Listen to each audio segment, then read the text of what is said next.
रख रखी है, इनकी लंबी आने के लिए रखी है, उनको हेलमेट नहीं पहना है? अरे तो क्या हुआ? अरे पता चलता है भाई।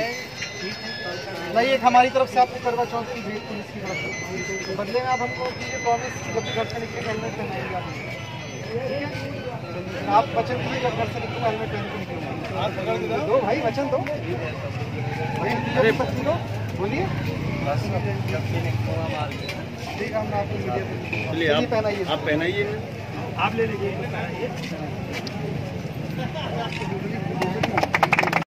अयोध्या जनपद की खबरों से अपडेट रहने के लिए हमारे चैनल अवध ग्राम्य वार्ता को सब्सक्राइब करें। हमारी खबरों के बारे में जो भी आपकी राय है वो कमेंट के माध्यम से ज़रूर दें, और खबरें पसंद आती हैं तो लाइक और शेयर करें। साथ ही खबरों को भेजने के लिए 94 54 83 48 95 नंबर पर व्हाट्सएप करें।